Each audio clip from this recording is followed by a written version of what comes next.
Latest எபிசோடுகளை விளம்பரங்களே இல்லாமல் காணுங்கள்.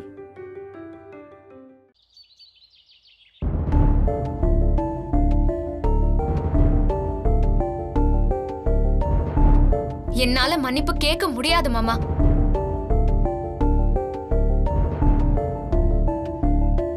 ஏங்க, எனக்கு மனசே தாங்கலங்க. என்னதான் பிரச்சனை வந்தாலும் மலை மாதிரி கம்பீரமா நிக்கிற மனுஷன் நீங்க இப்படி மனசு உடைஞ்சு நிக்கிற மாதிரி பண்ணிட்டாளே. இது அத்தனைக்கும் காரணம் நான் தான். என்ன மன்னிச்சிடுங்க. நீ எதுக்கு சாவித்திரி மன்னிப்பு கேக்குற? எல்லாமே ஏன் தப்புதான். என்னைக்கு சித்தார்த்த அந்த பொம்மையை கட்டிக்கிறேன்னு முடிவு எடுத்தானோ அன்னைக்கே எல்லாரையும் எதிர்த்து அந்த அதிர்ஷ்டக்காரியை கழுத்தை பிடிச்சு வெளியே தள்ளியிருந்தா அத்தனை பிரச்சனைக்கும் அன்னைக்கே முடிவுக்கு வந்திருக்கோம். அதை பண்ணாம நான் அவளை இந்த வீட்டுக்குள்ள விட்டது நான் செஞ்ச பெரிய தப்பு. இன்னைக்கு என்னடான்னா ஏன் எதிர்க்கவே நின்னு திமிரா பேசுறான். விடமாட்டேன், அவளை சும்மா விடமாட்டேன். இது பாருங்க, தயவு செஞ்சு எங்களுக்காக பறிஞ்சு பேசி மாமா அத்தை கிட்ட கெட்ட பேர் வாங்கிக்காதீங்க. பொம்மியத்தான் இந்த வீட்ல எல்லாரையும் விட முக்கியமானவளா அத்தையும் மாமாவும் நினைக்கிறாங்க. இப்படிப்பட்ட சூழ்நிலையில நம்ம தப்பே பண்ணலன்னு எவ்வளவுதான் நிரூபிக்க முயற்சி பண்ணாலும் சத்தியமா அவங்க நம்ப போறதில்ல. சித்தார்த்தும் கண்மூடித்தனமா அந்த பொம்மியத்தான் நம்புறான். இந்த மாதிரி நேரத்துல நம்ம என்னதாங்க பண்ண முடியும்? கொஞ்ச நாள் அமைதியா தான் இருக்கணும். நான் எதுக்கு அமைதியா இருக்கணும்? யார் அந்த பொம்மி? ஏன் ரேஞ்சுக்கு அவள ஒரு ஆளா? என் வார்த்தைக்கு வார்த்தை அவ எதிர்த்து பேசுறா. அவளுக்கு சரியான பாடம் கத்து கொடுக்காம விட மாட்டேன். வேண்டாங்க, எனக்கு என்னமோ இது சரியா படல. அவளே பெரிய ஆளா இருந்துட்டு போகட்டுமே, நாம கொஞ்சம் பொறுமையா இருப்போமே. சாவித்ரி, நீ என்ன சொன்னாலும் என்னால பொறுமையா இருக்க முடியாது. என்னைக்கு அந்த பொம்மி இந்த வீட்டுக்குள்ள வந்தாலோ என் நிம்மதியே சுத்தமா போச்சு. இதுக்கு மேல சகிச்சுக்கிட்டு என்னால இருக்க முடியாது. அப்பா வரட்டும், நானும் அவளான்னு பாத்துறேன். அப்பா, நீங்க என்னப்பா அவ ரேஞ்சுக்கு இறங்கி பேசிட்டு இருக்கீங்க? நானும் அவளான்னு பாத்துறேங்கிறீங்க. நீங்க ஒரு வார்த்தை சொல்லுங்கப்பா. அவளை கொன்னுட்டு ஜெயிலுக்கு நான் போறேன். டேய், என்னடா அவரையே நிதானமா இருக்க சொல்லிக்கிட்டு இருக்க? நீ என்னமோ பைத்தியக்கார மாதிரி பேசிட்டு இருக்க. அவர் சொல்றதுல என்னது தப்பு இருக்கு? இத்தனை நாள் அவன் நம்மள பார்த்து அங்கங்கன்னு பயந்து பேசிட்டு இருந்தா, ஆனா இன்னைக்கு மாமாவை அவ எதிர்த்து பேசுறான். இதெல்லாம் பார்க்கும்போது மனசுக்கு கஷ்டமா இருக்காத்த. இது வரைக்கும் என் அம்மா கூட என்கிட்ட அதிர்ந்து பேசினது இல்ல. என்னோட பேக்ரவுண்ட் என்ன, என்னோட அந்தஸ்து என்ன, ஒண்ணுத்துக்கும் வக்கில்லாதவ என்ன கை நீட்டி அடிக்கிறானா?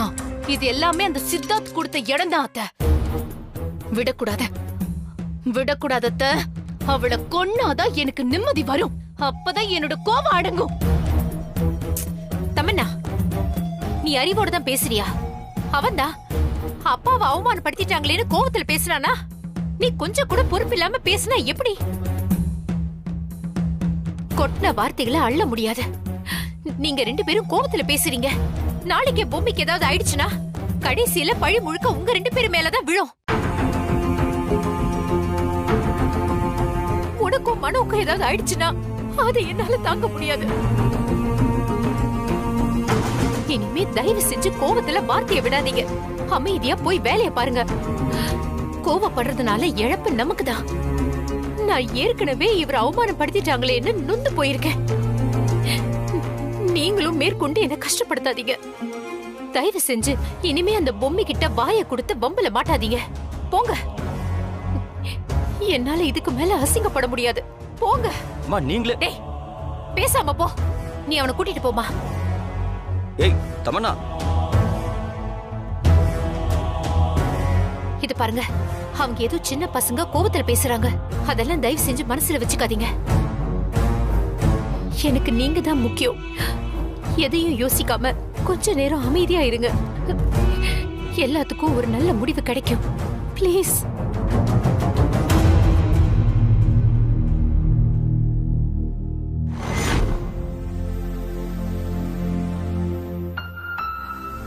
என்ன மன்னிச்சிருங்க வேம்பு சார். ஹேய், என்ன பூமி திடீர்னு மன்னிப்பெல்லாம் கேக்குற? இல்ல வேம்பு சார், நான் எந்த நேரத்துல அந்த பிள்ளையார் சிலையை கொண்டு வந்து கோயில் கட்டணும்னு ஆசைப்பட்டேனோ அதுல இருந்து நீங்க முகத்தை தூக்கி வச்சுட்டே திரியுறீங்க. உங்களை பார்க்கும்போது எனக்கே மனசுக்கு ரொம்ப கஷ்டமா இருக்கு. நான் ஒரு லூசு வேம்பு சார். ஏய் பொம்மி, அதெல்லாம் ஒண்ணும் இல்ல. நீ ஆசைப்பட்டு அதை கேட்ட, அதுல என்ன இருக்கு? இங்க பாரு, நீ அந்த பிரச்சனையெல்லாம் நினைச்சு மனசை போட்டு குழப்பிக்காத. தாத்தா இப்ப வெளியூர் போயிருக்காரு. அப்படியே வரும்போது சில கோவிலுக்கெல்லாம் போயிட்டு பரிகாரம் பண்ணிட்டு வரேன்னு சொல்லியிருக்காரு. அதனால நீ எதை பத்தியும் கவலைப்படாம இரு. பொம்மி. என்ன வேம்பு சார்? நானும் உன்கிட்ட சாரி கேட்டுக்கிறேன் பொம்மி. ஏன் நீங்க ஏன் என்கிட்ட சாரி கேட்கணும்? இல்ல, பத்மநாபன் சார் எல்லாரும் முன்னாடி உங்ககிட்ட அப்படி நடந்துக்கிட்டாருல்ல, அதுக்காக தான். இங்க பாருங்க வேம்பு சார், எல்லாம் நல்லதுக்குன்னு நினைச்சுக்குவோம். இந்த மாதிரி பிரச்சனை வந்ததுனாலதான் நீங்க எனக்காக அப்படியே சிங்கம் மாதிரி வந்து நின்னீங்க. அங்க இருந்த அத்தனை பேரும் அதை பார்த்துட்டு அப்படியே மிரண்டு போயிட்டாங்க தெரியுமா? பொண்டாட்டிக்கு ஒண்ணுன்னதும் புருஷன் நான் இருக்கேன்னு வந்து நிக்கிறதெல்லாம் ஒரு பொண்ணுக்கு எவ்வளவு பெருமை தெரியுமா? அந்த சந்தோஷத்தை நீங்க எனக்கு கொடுத்திருக்கீங்க வேம்பு சார். அதை விட எனக்கு வேற என்ன சந்தோஷம் வேணும் சொல்லுங்க? இந்த மாதிரி சந்தோஷத்துக்காக நான் எவ்வளவு பிரச்சனைய வேணாலும் சந்திக்க தயாரா இருக்கேன். இங்க பாருங்க வேம்பு சார், எனக்கு இந்த மானம் அவமானத்தை பத்தி எல்லாம் கவலையே இல்ல. எனக்கு தேவை நீங்க தாத்தா ஆசைப்பட்ட மாதிரி இந்த வீட்டை, பிசினஸ இது எல்லாத்தையும் நல்லபடியா கொண்டு போகணும் வேம்பு சார். அதுக்காக நான் எதை வேணாலும் தாங்கிக்குவேன் வேம்பு சார்.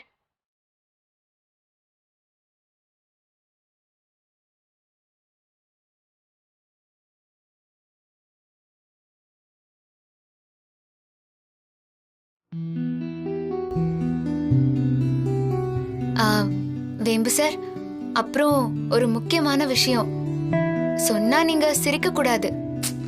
என்ன விஷயம் பூமி, சொல்லு. நமக்கு பிறக்க போற குழந்தைங்கள நல்லா படிக்க வைக்கணும் வேம்பு சார். அவங்கள எல்லா இடத்துக்கும் கூட்டிட்டு போகணும். வெளிநாட்டுக்கு எல்லாம் கூட்டிட்டு போய் சந்தோஷமா வச்சுக்கணும் வேம்பு சார். எனக்கு ஆசையே அதுதான்.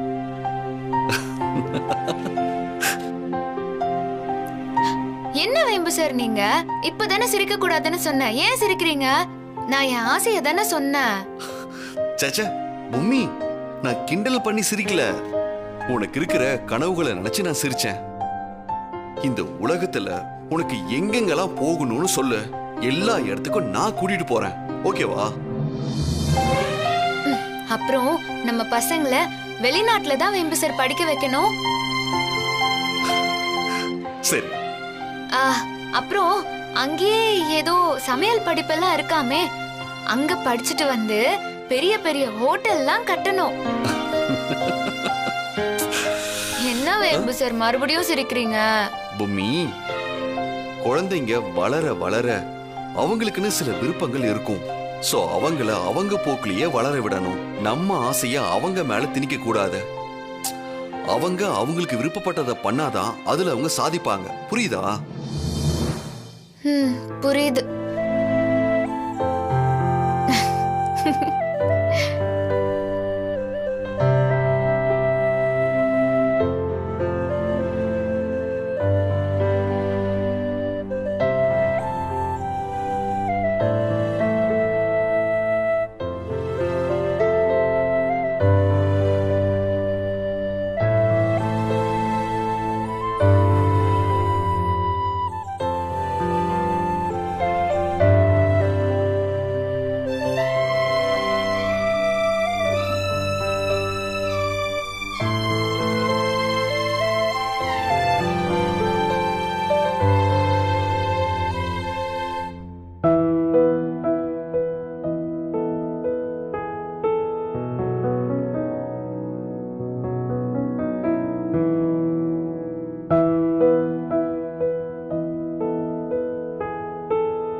பூமி இத்தனை கனவுகளை தனக்குள்ள வச்சிட்டு இருக்கா.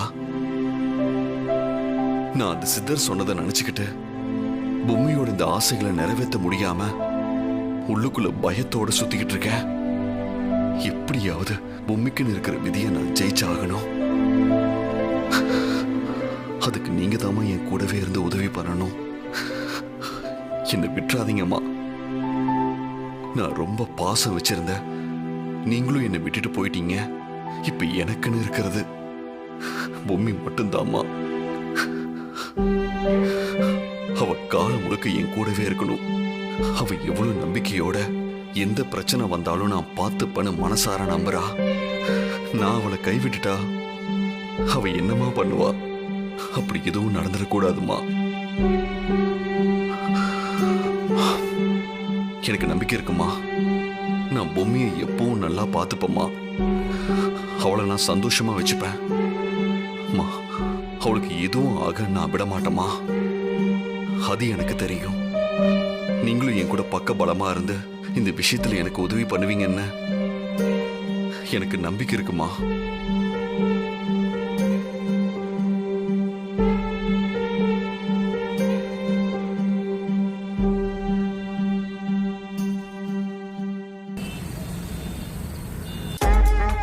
மனோ, நீ பொம்மிய கொன்றுவேன்னு சொன்னதும் அவர் முகத்துல அப்பட்டமா ஒரு அதிர்ச்சி தெரிஞ்சது. இருந்தாலும் அவர் அதை எதிர்த்து பேசல. அதனாலதான் உன்னை பேச விட்டு அவரை ஆழம் பார்த்தேன். ஆனா அது அவர் விரும்பலன்னு நல்லாவே தெரிஞ்சது. அதனால இனிமே அவர் முன்னாடி கொன்னுடுவேன் அது இதுன்னு பேசாதீங்க, புரியுதா? அப்பா முன்னாடி பேசுறோம் பேசல, அது இப்ப முக்கியம் கிடையாது. எப்போ அந்த பொம்மிக்கு நம்ம மேல பயம் போய் நம்மளை எதிர்க்கிற அளவுக்கு துணிஞ்சிட்டாலோ இதுக்கப்புறம் அவளை உயிரோட விடக்கூடாது. ஆமா, எனக்கும் அது தோணிடுச்சு. வரப்போற சித்ரா பௌர்ணமி தான் அவளுக்கு கடைசி நாளா இருக்கணும். ஏன்னா அதுக்கு அடுத்த நாள் அந்த கிழம் ஊர்ல இருந்து வந்துரும். அதுக்கு முன்னாடி அவ கதையை நாம முடிக்கணும். இனிமே யாரையும் நம்பி பிரயோஜனம் இல்ல. எவன் கிட்ட அந்த வேலையை சொன்னாலும் அந்த பொம்மி சுலபமா அதை தடுத்துடுறா. வீட்டுல இருக்கிற ஆளுங்கள்ல இருந்து கடையில வேலை செய்யறவங்க வரைக்கும், ஏன் நேரும் காலும் எல்லாமே அவளுக்கு சாதகமா இருக்கு. அதனால இந்த தடவை நம்ம கையாலே அவளை கொன்னுடுவோம். துடிக்க துடிக்க கொல்லணும். மா, அதுக்காக தான்மா இத்தனை நாளா காத்துக்கிட்டு இருந்தேன். நானும் உங்க கூட இருக்கேன். எல்லாரும் சேர்ந்து அவ கதையை முடிப்போம். முடிக்கிறோம்.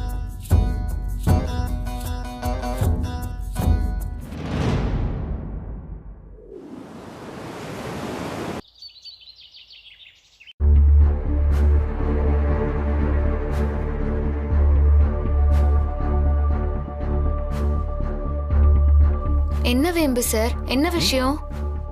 எனக்கு என்ன தெரியும் பொம்மி, என்ன நடக்குதுன்னு எனக்கும் தெரியல. தாத்தா கிட்ட நம்பூதிரி சொன்ன விஷயத்த சொன்னதோட விளைவுதான் இதுன்னு நினைக்கிறேன். என்ன பண்றாரு என்ன ஏதுன்னு ஒண்ணுமே புரியல. மா, என்னம்மா யாரோ வக்கீல் வரதா சொல்றாங்க, என்ன விஷயம்? உங்களுக்கு ஏதாவது தெரியுமா? யாருக்கு தெரியும்? இவங்க அடிக்கிற கூத்தெல்லாம் நம்ம பார்க்க வேண்டியதா இருக்கு.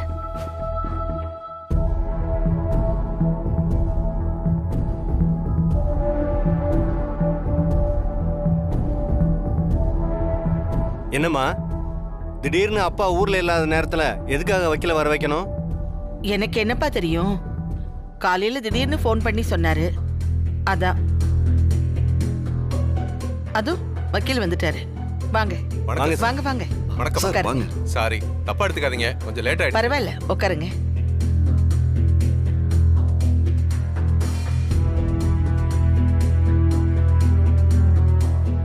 பெரியவர் ஊர்ல இல்லாத நேரத்துல படிச்சு காமிக்க சொன்னது மனசுக்கு சங்கடமா தான் இருக்கு. ஏன்னா அவர் இருக்கும்போது இந்த விஷயங்களை சொல்றதுங்கிறது வேற. அவர் ஊர்ல இல்லாதப்ப சொல்லணுமான்னு கேட்டேன். ஆனா அவரு தான் வற்புறுத்தி உடனே வீட்டுல போய் பேசுறீங்கன்னு சொல்லி அனுப்பி வச்சாரு. இதுல இருக்கிற வேர்ட் பை வேர்ட் முழுக்க முழுக்க அவரோட முழு சம்மதத்தோட சுயநினைவோட சொன்ன விஷயங்கள் தான். என்ன விஷயம் வக்கீல் சார்? நீங்க சொல்றது எதுவுமே எங்களுக்கு புரியப்படலையே. தெய்வநாயகம் சார் தன்னோட ப்ராப்பர்ட்டிகளை உயில் எழுதி வச்சிருக்காரு. அதை சொல்றதுக்காக தான் நாங்க வந்திருக்கேன்.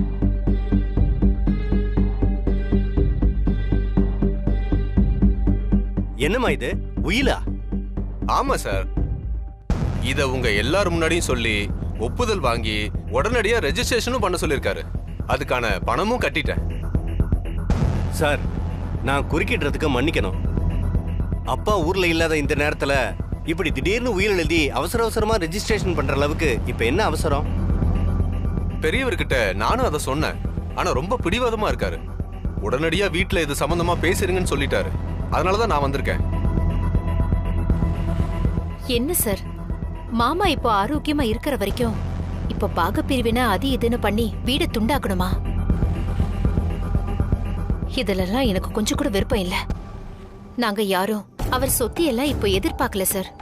அப்படி எதுக்கு இதெல்லாம்?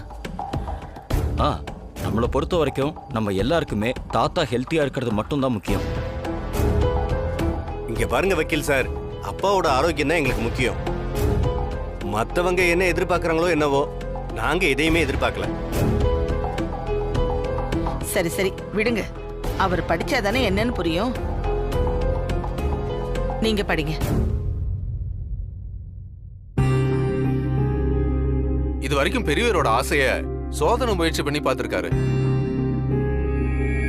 அதாவது பொம்மைக்கு சில பொறுப்புகளை கொடுத்து அவங்க எந்த அளவுக்கு கடைகளை பாத்துக்கிறாங்க அப்படின்னு பார்த்திருக்காரு.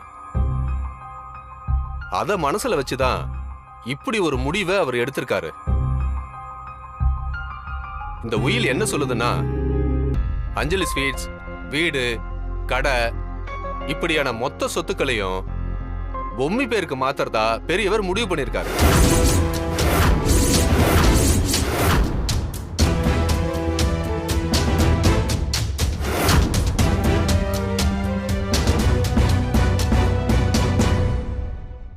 அந்த பொண்ணுக்கு இன்னும் சில பொறுப்புகள் கொடுக்கணும். அந்த பொறுப்புகள் வரும்போது அதை திறம்பட செய்யணும். தன்னை தற்காத்து கொள்ளணுங்கிற எச்சரிக்கை உணர்வு அந்த ஆத்மாவுக்கு அடிப்படையா வந்துடும். அந்த ஆத்மாவோட ஆழ் மனசுல வாழறதுக்கான விருப்பத்தை நாம உருவாக்கணும்னா அந்த பொறுப்புகள் தான் அந்த வேலையை செய்யும். ஓ, அதனாலதான் தாத்தா இப்படி ஒரு முடிவு எடுத்திருக்காரா? என்னம்மா இது? அப்பா என்ன நினைச்சிட்டு இருக்காரு? அவர் ஊர்ல இல்லாத நேரத்துல இப்படி ஒரு ஏற்பாட்டை பண்ணி எங்களெல்லாம் கூப்பிட்டு வச்சு அசிங்கப்படுத்துறாரா? இந்த ஒன்றான அதிர்ஷ்டக்காரிக்கு இருக்கிற எல்லா சொத்தையும் எழுதி வைப்பீங்களா? இப்பதான் யாரோ சொன்னாங்க அப்பாவோட ஆரோக்கியம் தான் முக்கியம், வேற எதுவும் எதிர்பார்க்கலன்னு. ஆமா சொன்னாரு, ஆரோக்கியம் முக்கியம் தான். அதுக்காக மொத்த சுத்தியும் நேத்து வந்தவ மேல எழுதி வச்சா பாத்துட்டு பேசாம இருக்கணும்னு என்ன அவசியம் இருக்கு? ஆமா பாட்டி, இதெல்லாம் ரொம்ப அநியாயம். பாட்டி, இவங்க பேசுற விஷயங்கள எதுவுமே நியாயம் இல்ல. மனுஷனுக்கு ரெட்ட நாக்குன்னு சொல்லுவாங்கல்ல, அப்போ ஒரு பேச்சு இப்போ ஒரு பேச்சு. பாத்தீங்களா, இவங்க சுயரூபம் தெரிஞ்சுதான் தாத்தா இப்படி எல்லாம் பண்ணிருக்காரு. அம்மா, இதெல்லாம் கொஞ்சம் கூட நல்லா இல்ல. கொஞ்சம் அமைதியா இருக்க சொல்லுங்க. அப்பா பண்றதெல்லாம் சரிங்கிற மாதிரி பேசிக்கிட்டு இருக்கான். வக்கீல் சார், இந்த உயிலை ரெஜிஸ்டர் பண்ணவே கூடாது. இதுக்கு நான் கொஞ்சம் கூட ஒத்துக்கவே மாட்டேன். அதுக்கப்புறம் நான் கேஸ் போட வேண்டியிருக்கும்.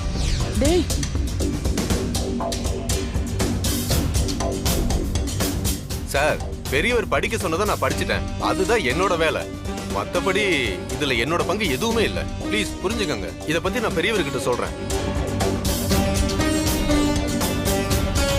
சரிங்கம்மா, அப்ப நான் கிளம்புறேன். போயிட்டு வரேன் சார். இவனை இவ ஆத்தாக்காரையும் சேர்த்துக்கிட்டு அப்பாவுக்கு ஏதோ செய்வனை வச்சுட்டாளுங்க. அதனாலதான் இவனுக்கு தட்டுற தாளத்துக்கெல்லாம் அவர் ஆடிக்கிட்டு இருக்காரு. இல்லைன்னா மொத்த சொத்தை இவ பேர்ல எழுதி வைப்பாரா? அப்படின்னு இந்த குடும்பத்துக்கு பண்ணிட்டா. பாட்டி, இவருக்கு புரியுற மாதிரி எடுத்து சொல்லுங்க. இதெல்லாம் தாத்தாவோட சுய சம்பாத்தியம். அவர் யாருக்கு எழுதி வைக்க நினைக்கிறாரோ அதை தான் செய்வாரு. பாட்டி, எடுத்து சொல்லுங்க. வேம்பு சார், இது பெரிய பிரச்சனையில கொண்டு போய் விடும் போல இருக்கு.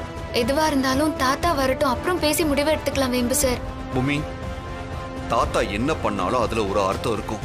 தேவையில்லாம இதுல நாம தலையிட வேண்டாம். அம்மா, அப்பா இப்படி ஒரு அநியாயத்தை பண்ணது பெரிய தப்பு. இதெல்லாம் பொறுத்துக்கிட்டு நான் சும்மா இருக்க மாட்டேன். டேய் வாடா சாவித்திரி.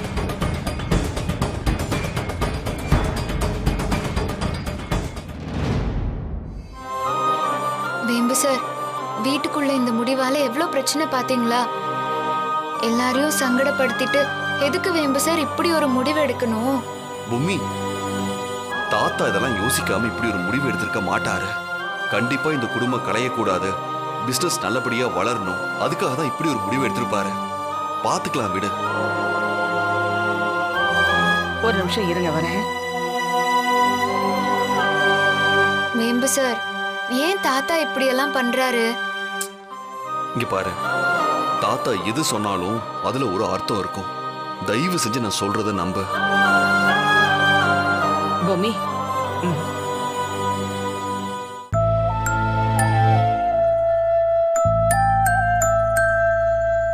வாழையடி வாழையா நம்ம வம்சம் தழைச்சு மேலோங்கி நிக்கணும்னு உங்க தாத்தா விருப்பப்படுறாரு. அதனால இந்த குடும்பத்தை காப்பாத்துறதுக்கு, வம்சம் விருத்தி அடையறதுக்கு இப்படி எல்லாமே உன்னாலதான் முடியும்னு தாத்தா நம்புறாருமா. அந்த நம்பிக்கையோட வெளிப்பாடாதான் இப்படி பண்ணியிருக்காரு. உனக்கு எந்த குழப்பமும் வேணாம் பூமி. பத்மநாபன் மத்த எல்லாருக்குமே இதுல அதிருப்தின்னு நல்லா தெரியுது. இன்னும் வளரும் மாப்பிள்ளை கிட்ட பேசணும், முக்கியமா சிதம்பரம் சிவகாமி கிட்டயும் பேசணும். எல்லார்கிட்டயும் பேசி ஒரு நல்ல முடிவா எடுக்கலாம். தாத்தாவும் அதுக்குள்ள வந்துருவாரு. தாத்தா வந்தாலும் இந்த முடிவுல எந்த மாற்றமும் இருக்காது, அது எனக்கு நல்லாவே தெரியும். ஐயோ, எனக்கு பயமா இருக்கு வேம்பு சார். எதுக்கு பூமி பயப்படுற? உனக்கு தகுதி இருக்கிறதுனாலதான் தாத்தா இவ்வளவு பெரிய பொறுப்பை உனக்கு கொடுத்திருக்காரு. அதனால நீ எந்த கவலையும் படாம இந்த பொறுப்பெல்லாம் பாத்துக்கிறதுக்கு நீ உன்னை தயார்படுத்திக்கோ. என்னால என்ன முடியுமோ நான் உனக்கு ஹெல்ப் பண்றேன் பூமி. சரிங்க வேம்பு சார். சரி,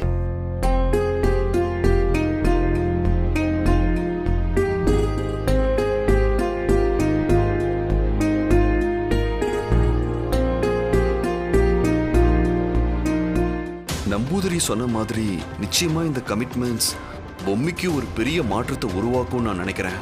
இந்த விஷயம் வேலை செய்தான்னு பார்ப்போம். இன்னைக்கு மற்றவங்களோட கோபம் அது இதுன்னு எல்லாத்தையும் தாண்டி பொம்மி நல்லா இருக்கிறதா முக்கியம். அதனால தான் தாத்தா இப்படி ஒரு முடிவெடுத்திருக்காரு. எல்லாம் நல்லபடியா நடக்கணும் ஆண்டவா.